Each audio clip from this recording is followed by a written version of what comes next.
Human, un podcast radio dédié à l'actualité et aux grands enjeux internationaux au travers du regard des acteurs de l'humanitaire. Une émission présentée par Pierre-Alain Gourion.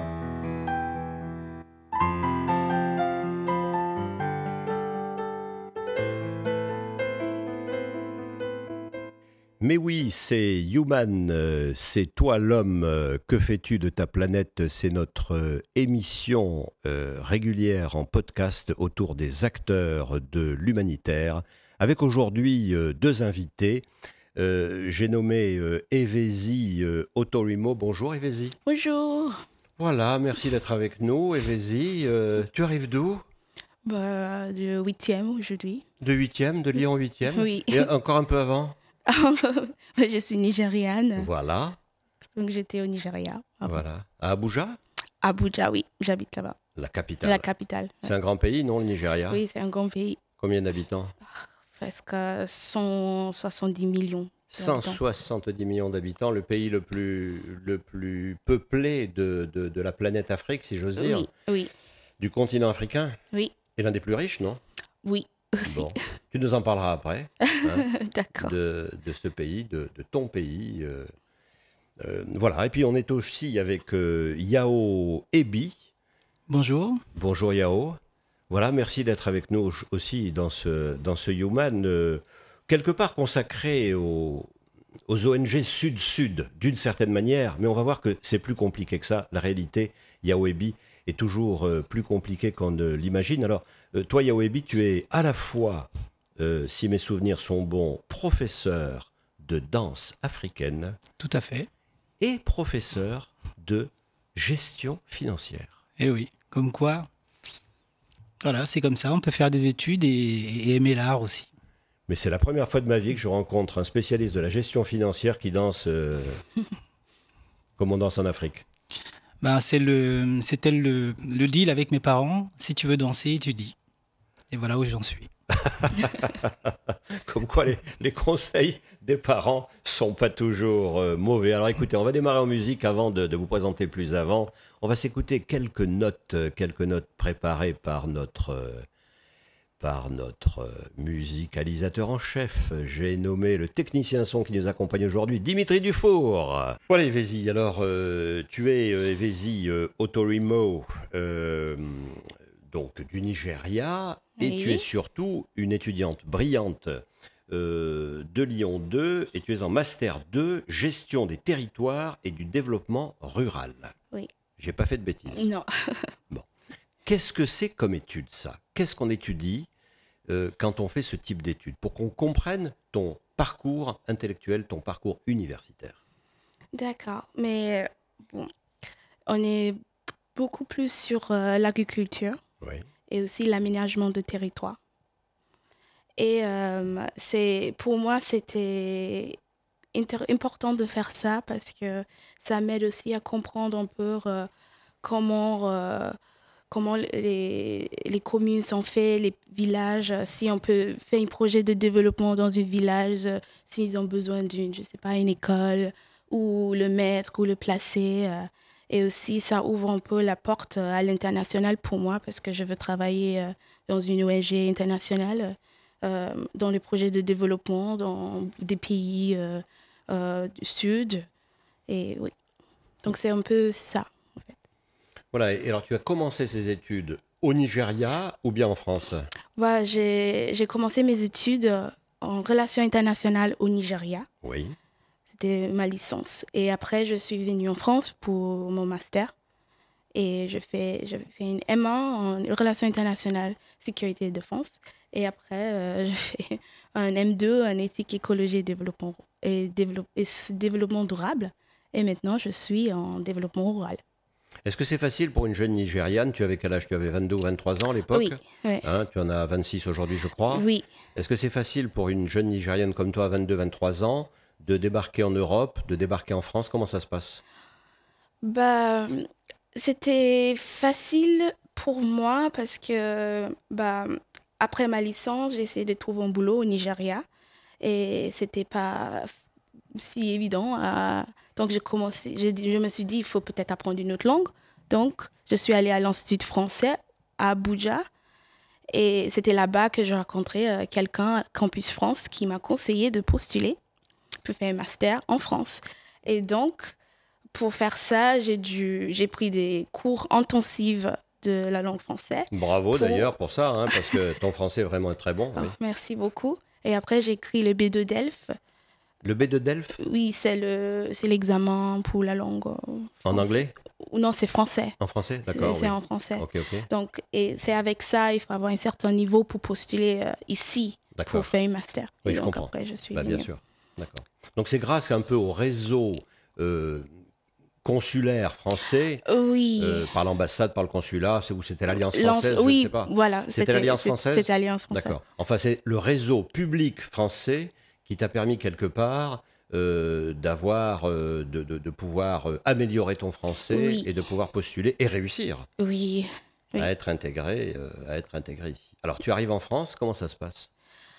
Oh, c'était compliqué au début, parce que c'est vrai que quand tu apprends la langue, c'est pas la même chose quand tu vis dans la pays et tout le monde parle français et tout le monde parle très vite.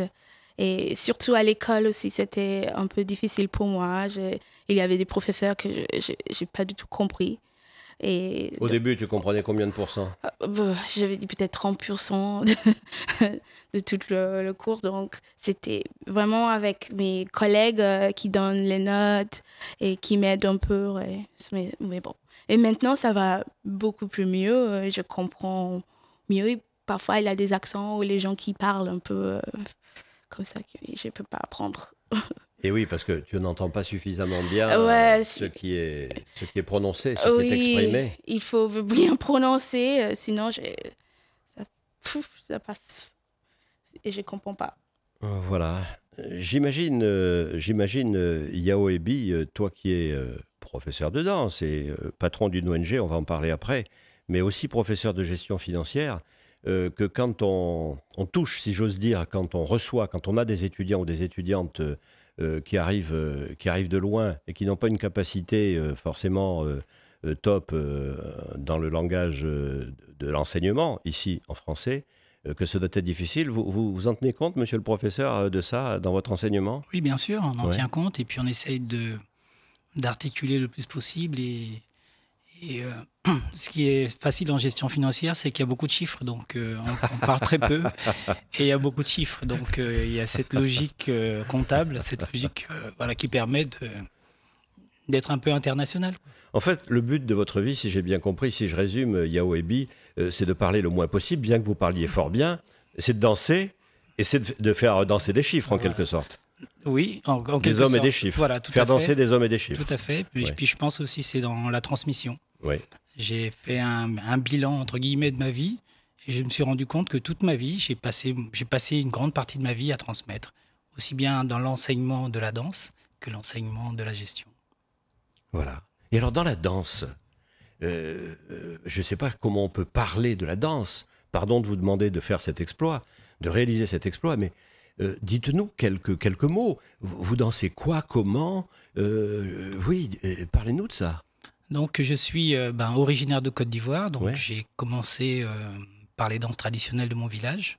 Et ensuite, arrivé en France, à l'adolescence, j'ai pris des cours dans un centre qui s'appelle le Centre américain à Paris, où il y avait beaucoup d'Africains exilés, des Guinéens, des Maliens, des Sénégalais.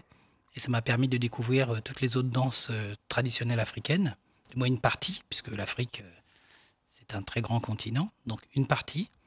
Et ensuite, à partir de là, pour perfectionner ma technique, j'ai pris des cours de jazz, de danse contemporaine, et j'ai même été aux États-Unis chez Alvin Ailey pour une petite formation aussi. Et voilà, et donc ce que j'enseigne, c'est la danse africaine. Il y a beaucoup de gens qui ne comprennent pas il y a beaucoup de danse en Afrique, mais que veut dire danse africaine? La danse africaine, c'est simple, c'est parti d'un constat, c'est-à-dire qu'il y a un chorégraphe qui s'appelle Fodeba Keïta, dans les années 50, avant les indépendances, a parcouru tous les pays d'Afrique de l'Ouest et a utilisé toutes les bases des danses pour en créer une. Voilà. Et à partir de là, il a créé la première compagnie de danse et il a fait une tournée dans toute l'Europe. Sa tournée a duré près de 2 ans. Et étant donné les conditions difficiles en Afrique, il y a beaucoup de ces danseurs qui se sont exilés. Et c'est ça qui a créé la danse africaine. La danse africaine, donc, c'est un mélange de danse ivoirienne, sénégalaise, burkinabé, etc. C'est un peu une fusion des tirailleurs sénégalais, mais en danse. Voilà, si je peux résumer. Oui, c'est intéressant parce que moi aussi, quand je suis arrivée en France, il y avait une danse à Lyon 2, à l'université de Lyon 2, danse africaine. Et ça m'a choquée parce que, c'est quoi une danse africaine? Il y a plusieurs. Même au Nigeria, je ne connais même pas combien de danses il y a. Donc, c'était intéressant quand tu as expliqué, en fait, l'origine de ça. Et c'est un mélange, en fait, de toutes les danses. Voilà, donc ne pas confondre les danses d'Afrique et la danse africaine. Et la danse africaine, voilà. Qui devient une espèce d'entité, presque un concept. Tout à fait. De la même manière que l'on parle de la danse, je ne sais pas, contemporaine, on va parler de la danse africaine. Voilà. Et qui est d'une certaine manière une création, j'allais dire occidentale, non, une création du monde moderne, en quelque sorte. Oui, tout à fait, mais c'est une création qui a été faite en Afrique. Par des Africains. Oui et non, parce que ce que tu nous expliquais à l'instant, c'est que toi, tu as appris ces danses africaines justement à Paris, à Lyon et à New York. Oui, mais l'origine... Et non pas en Côte d'Ivoire. Oui, mais l'origine de ces danses, justement, si. C'est avec mon passé de danseur traditionnel, oui. C'est ça qui m'a ouvert. Voilà. Et en même temps, étant donné que cette danse a plein de points communs, par exemple sur le plié, le relâché, etc., donc grâce à ma formation en Côte d'Ivoire, j'ai pu accéder. C'était la clé, quelque part, pour pouvoir accéder à ces danses. Voilà. Alors, je vais me faire gronder parce qu'évidemment, on parle de tout sauf de l'humanitaire pour l'instant, encore que, voilà, la danse, on s'en approche aussi, finalement. Hein, et c'est une bonne manière. Je voulais juste ajouter un petit truc, c'est que la plupart du temps, la danse africaine, entre les danses d'Afrique, sont faites pour une petite, du moins, un petit groupe de personnes, ou pour des gens, pour eux-mêmes. À partir du moment où on fait une danse pour des spectateurs, vous voyez, donc c'est ce que Fodeba Keïta a développé.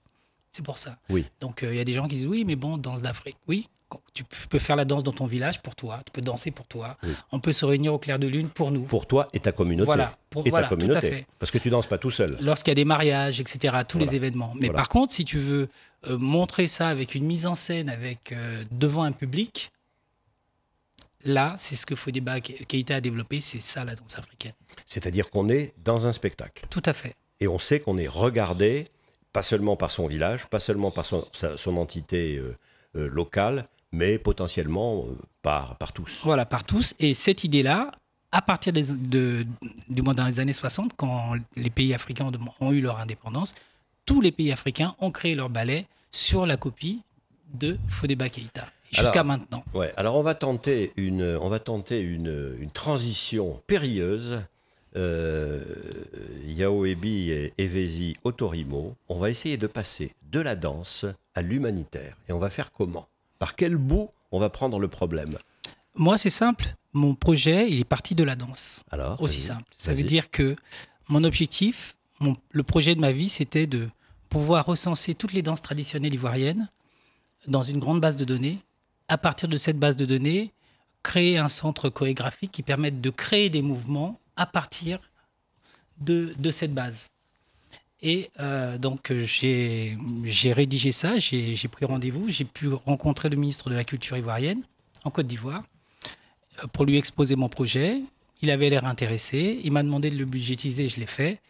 Et depuis, je n'ai pas eu de nouvelles. De budgétiser cette affaire de base de données des danses de ton village. De Côte d'Ivoire. Moi, ce n'est pas que de mon village. Ce n'est pas que ton village, oui.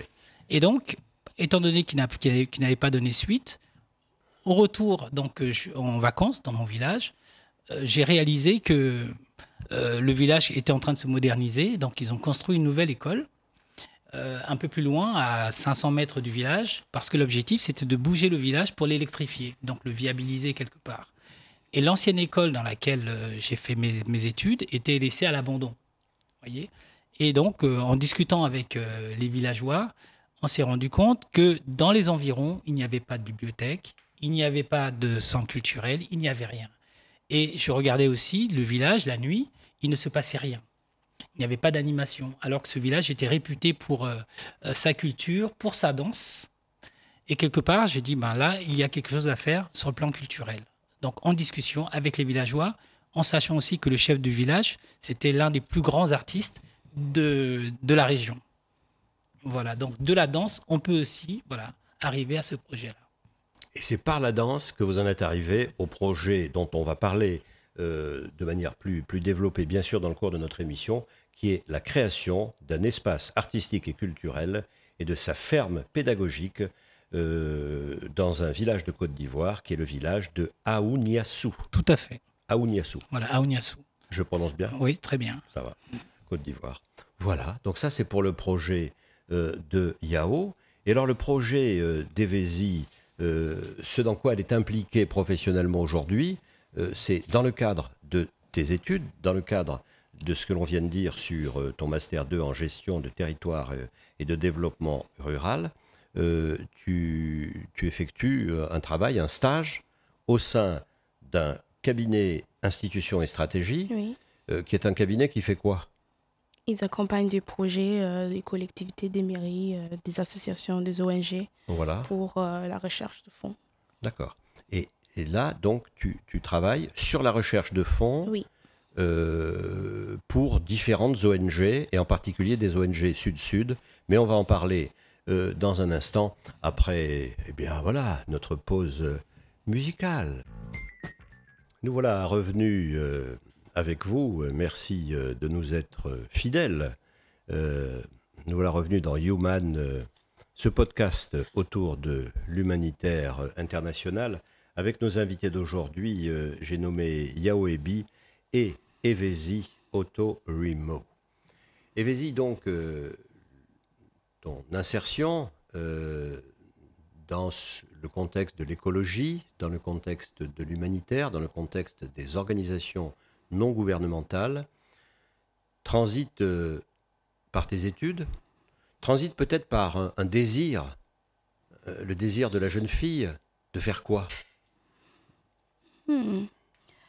Pour moi, c'est vraiment de l'aider l'humanité, de faire ma petite part pour l'humanité et d'aider les gens, trouver des solutions pour tous les problèmes, pas essayer de contribuer à trouver des solutions pour des problèmes autour de nous, qui concernent tout le monde.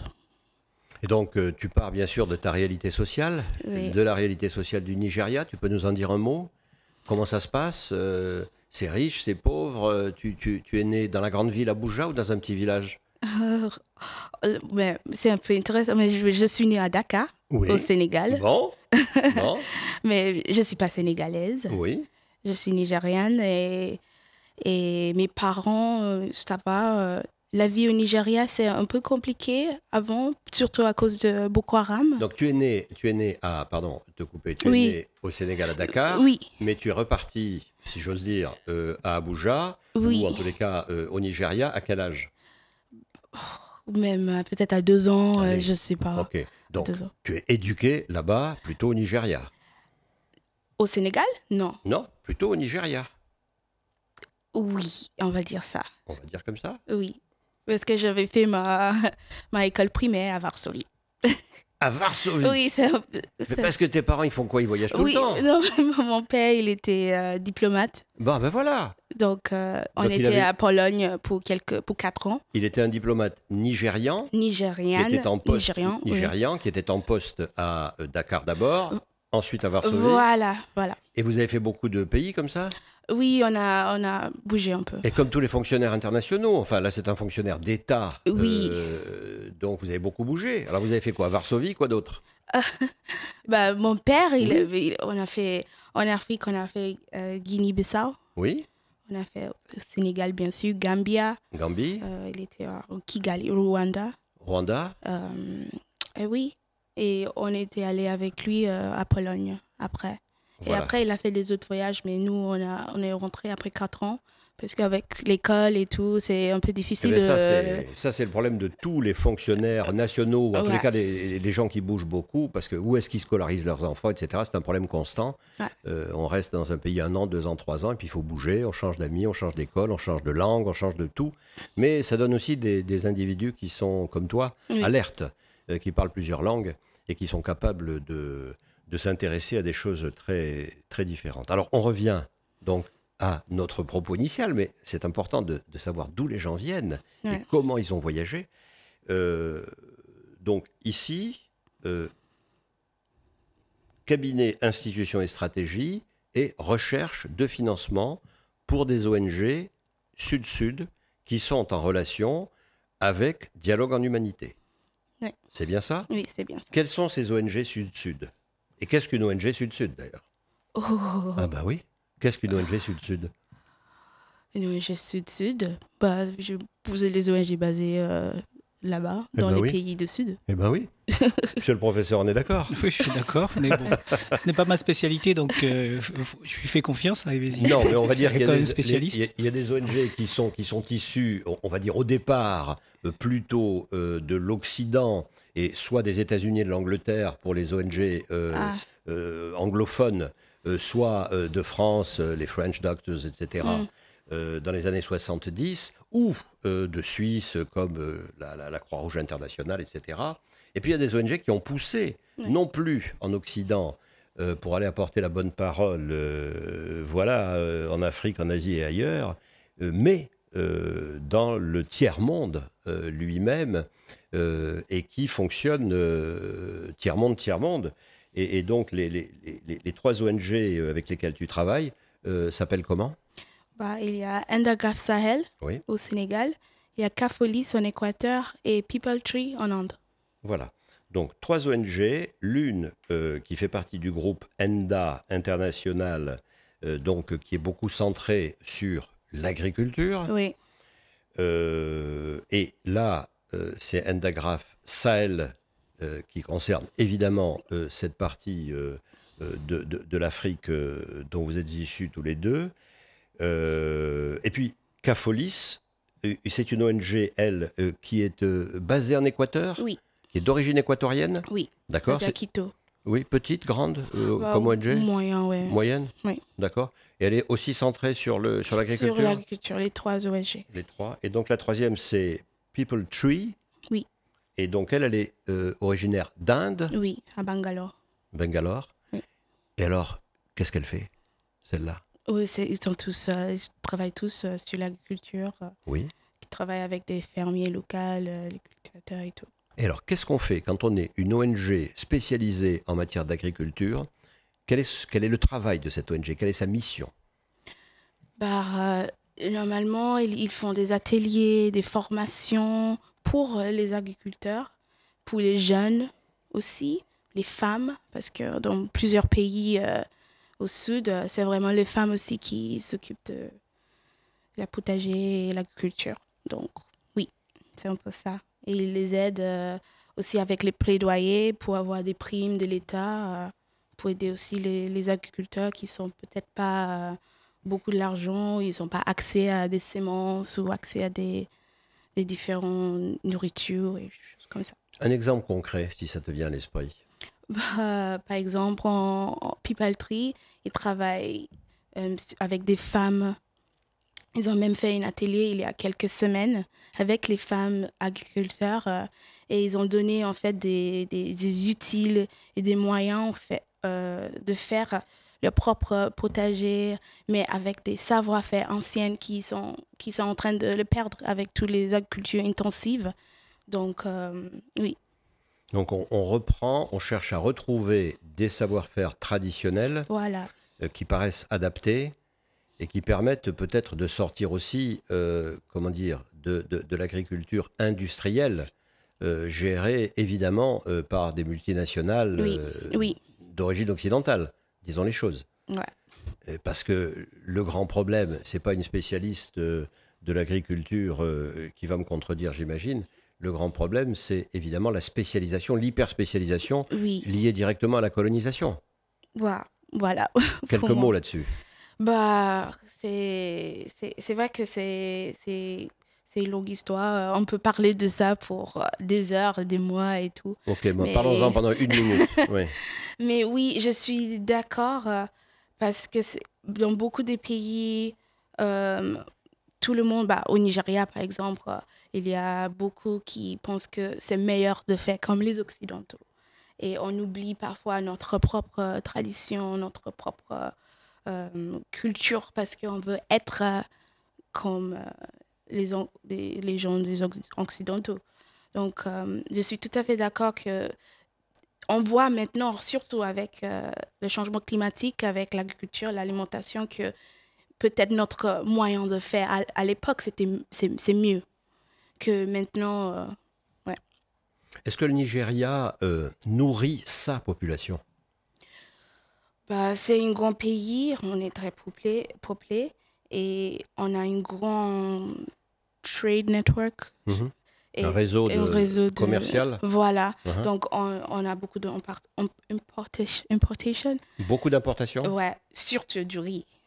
On importe du riz? Oui, on Alors, importe beaucoup de riz au Nigeria. On n'est pas capable de faire pousser du riz au Nigeria parce qu'il n'y a pas d'eau? Pourquoi? Bah, on a notre riz local, Oui. mais c'est pas aussi blanc et si joli comme le riz de Thaïlande, très fabriqué, bien, comment dire?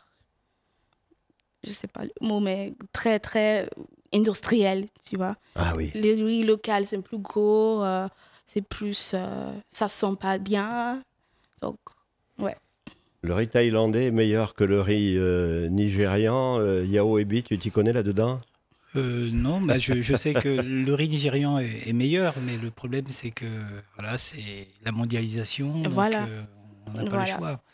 Et on veut toujours, même ici, hein, on consomme quoi, McDo, on veut toujours prendre ce qui vient d'ailleurs. Et c'est le Made in France depuis quelques années qui nous permet maintenant d'apprécier nos produits en France. Donc dans les pays africains, c'est la même chose. Tout ce qui vient d'ailleurs est meilleur, même si c'est faux. Small is beautiful. Small is better. Voilà. Oui, et puis en plus, bon, c'est du riz bio, hein, donc le riz qui est fait dans le pays, c'est du riz bio. Donc il faut du temps. Voilà. Voilà, ouais. Ben nous voilà partis sur les chemins internationaux agricoles. Et si notre technicien son le veut bien, eh bien, on va s'écouter un deuxième morceau de musique. Je crois bien que c'est Salam. Salam de Kamal Williams. Et ben voilà, on est revenu avec vous qui nous écoutez et vous qui nous regardez. Merci pour ça et merci d'écouter nos amis, nos invités d'aujourd'hui qui sont Evezi Otorimo, cette jeune étudiante nigériane brillantissime qui nous a parlé et qui nous parlera encore du développement rural dans son pays et dans le monde. Et puis avec Yao Ebi.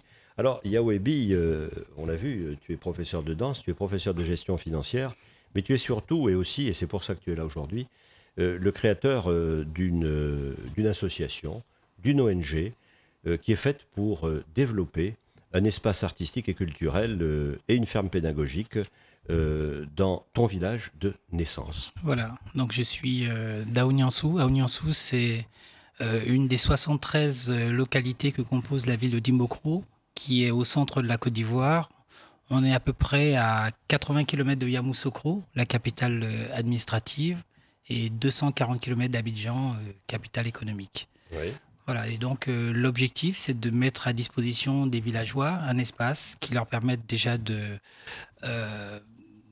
moins de mettre en place des événements culturels, et ensuite aussi un espace avec une bibliothèque, et à côté de cette bibliothèque, une salle d'études éclairée, donc qui permettrait donc aux élèves de faire leurs devoirs avant de rentrer le soir, puisque le village n'est pas encore électrifié.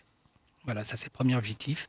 Et la ferme pédagogique, étant donné que les subventions allouées à l'école primaire arrivent beaucoup tard, du moins arrivent très tard, il se trouve qu'il y a beaucoup d'enfants qui ne vont pas à l'école de septembre à janvier à peu près, parce que les parents n'ont pas les moyens de leur donner à manger pour midi, parce que la cantine est payante. Et comme les subventions ne sont pas là, donc il faut que les parents contribuent. Et donc cette ferme pédagogique serait mise en place pour pouvoir aider la cantine scolaire, donc en leur fournissant les produits nécessaires pour faire à manger aux enfants. Et le surplus serait revendu pour que cet espace puisse s'auto-subvenir, quoi. Voilà. D'accord. Alors, ce village de Aouniassou, tu y es né? Je suis né à Abidjan. Abidjan, pardon. Voilà, Oui. et très tôt, à l'âge de 5 ans, je suis parti à Ouniassou. Voilà. Alors, c'était comment ce village quand tu avais 5 ans? Bah, c'était un village très animé. La vie y était agréable puisque Dimbokro, qui se trouve à 5 km d'Aouniassou, était une ville prospère. Donc c'est une ville qui se trouve, c'est ce qu'on appelle la boucle du café cacao. Donc à l'époque, le café, le cacao, voilà, c'était l'âge d'or du café cacao. Donc il y avait beaucoup de travail. Parce que les cours mondiaux étaient, voilà, étaient très élevés, hauts. c'est Voilà, ça? étaient très, très, très élevés. Donc voilà, tout le monde vivait bien.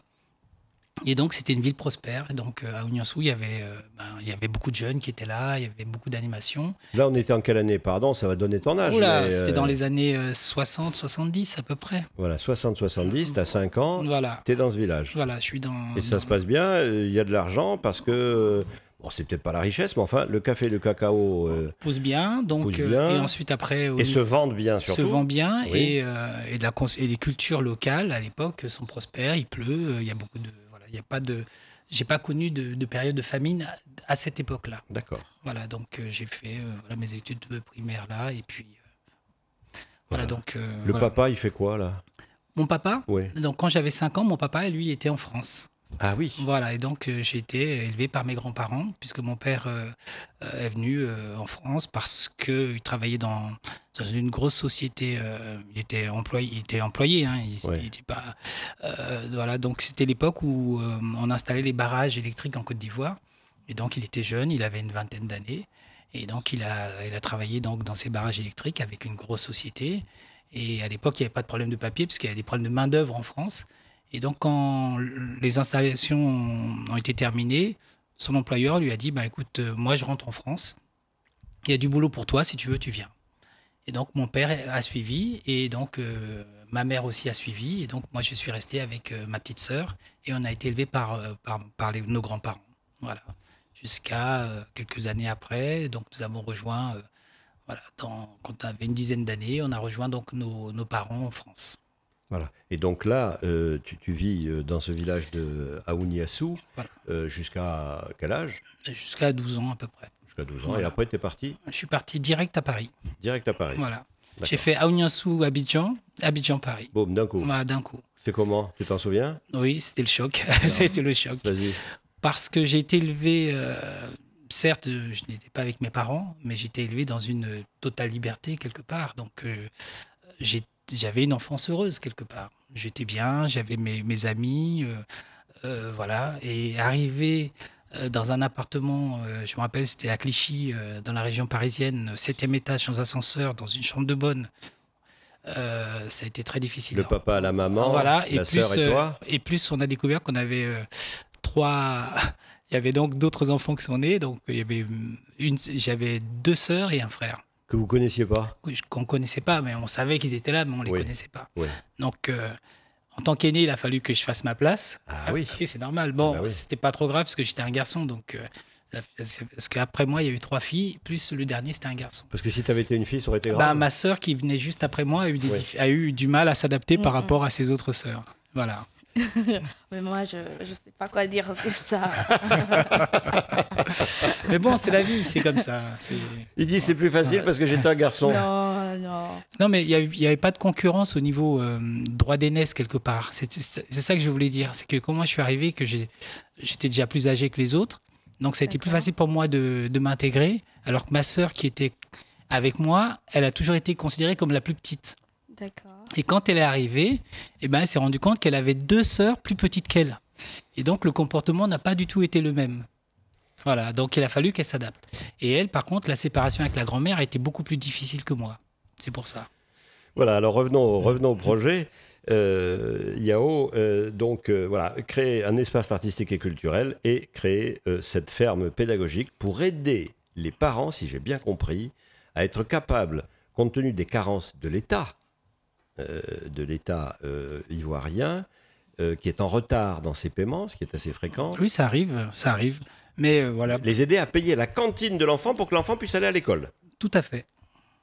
Tout à fait, oui, c'est ça. Et subvenir aussi par rapport à l'équilibre alimentaire, puisque au niveau des cantines, c'est simple, il y a du riz, un peu de sauce, un petit morceau de viande, etc. Donc c'est toujours la même chose.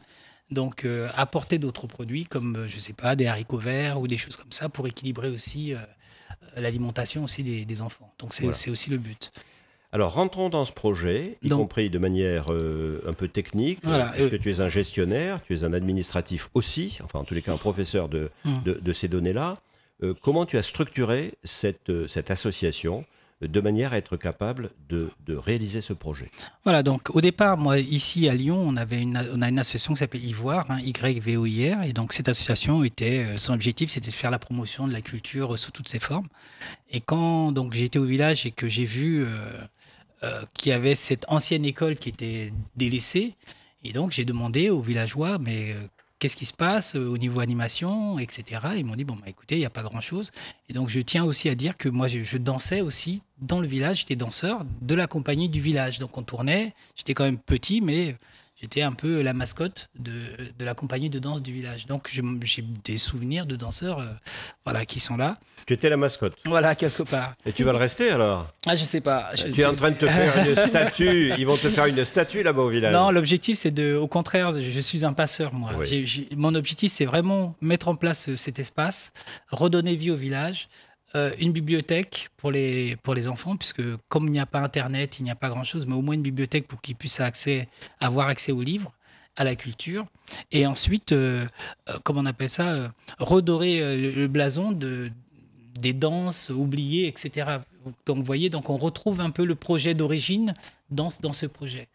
Et comment redorer le blason, c'est de valoriser tout ce qui est danse traditionnelle, puisque les danses traditionnelles ne sont plus valorisées, puisqu'on est dans une société moderne, et les jeunes préfèrent aller en ville, etc. Et donc, en donnant les moyens aux anciens de donner des cours dans cet espace, les cours pour lesquels ils seront rémunérés, quelque part, ça les valorise.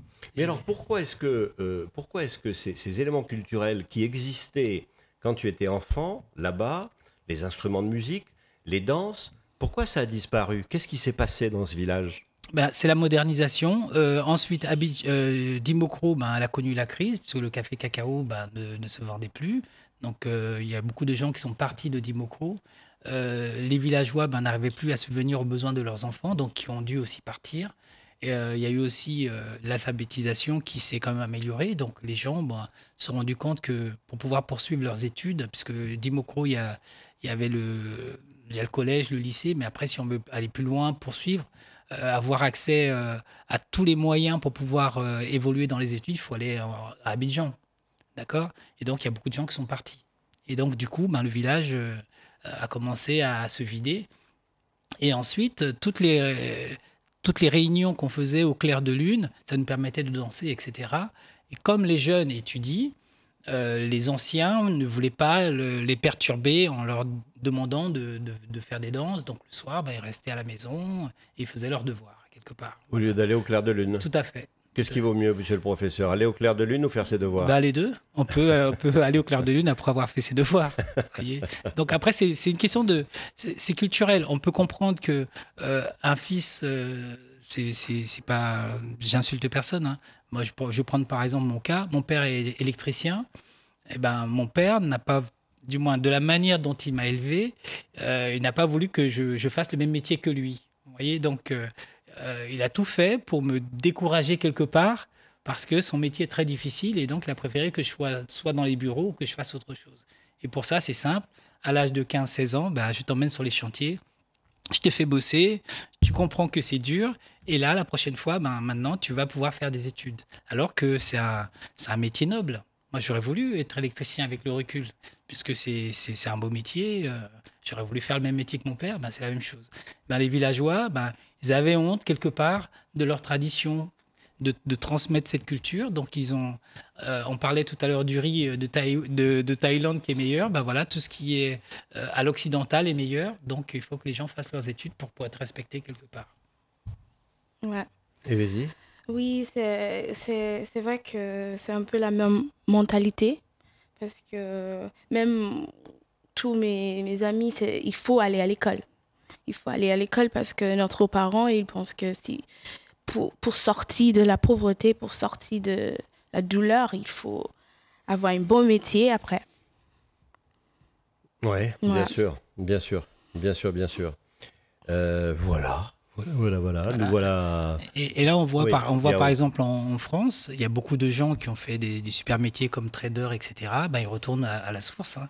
Ils vont prendre une ferme, je sais pas, dans le Larzac. Ils vont élever des brebis en Ardèche, etc. Donc, il y a beaucoup de citadins qui reviennent à la campagne. Donc, voilà. Donc, nous, notre objectif, ce serait ça quelque part, c'est de retourner aux sources. Repartir dans ta campagne à toi. Voilà. Qui n'est pas au Larzac. Non plus. Ma campagne n'est pas au Larzac. Allez, on s'écoute un morceau de musique.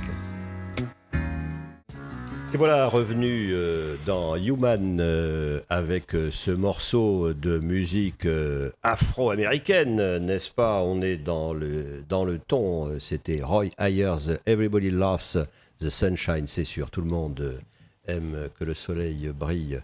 Alors, Evezi Otorimo, voilà, qu'est-ce que tu penses du projet de Yao Ebi sur le plan, sur tous les plans que tu veux? Mais moi, je pense que c'est une bonne idée, une bonne initiative. C'est très... Il y a beaucoup comme ça, en fait, qui ont leur passion. Par exemple, c'est la danse et comment aussi valoriser la culture africaine dans les villages qui sont en train de se moderniser et comment on revient, en fait, à l'ancien. Donc oui, juste une question. Comment vous financez votre projet? Alors c'est simple. Donc déjà le projet, quand on l'a mis en place, on l'a mis en place en partenariat avec le village. Donc c'est pas le projet de l'association Ivoire qui est installé à Lyon qui va envoyer de l'argent au village. Donc on est vraiment en partenariat. Donc en partenariat, ça veut dire que nous on a les locaux. Donc le village met à notre disposition l'ancienne école. Et nous, on essaye, donc grâce à des événements culturels organisés ici, donc les recettes sont reversées à l'association qui ensuite va financer. Donc là, on a envoyé à peu près 3 ou 4 cartons de livres. Environ, il y a 300 livres par carton, donc ils sont partis. En sachant que chaque expédition, c'est 150 €, donc c'est une somme. Mmh. Et ensuite, en tant que danseur, comme j'ai un métier à côté, tous les stages de danse que je fais sont reversés à l'association qui va financer donc ce projet. Et voilà. Et après, on en a des dons aussi, quelques dons. Voilà.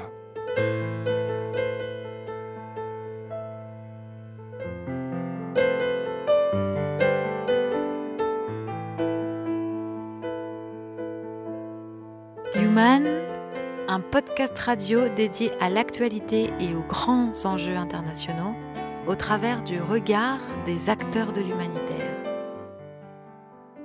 Une émission présentée par Pierre-Alain Gourion.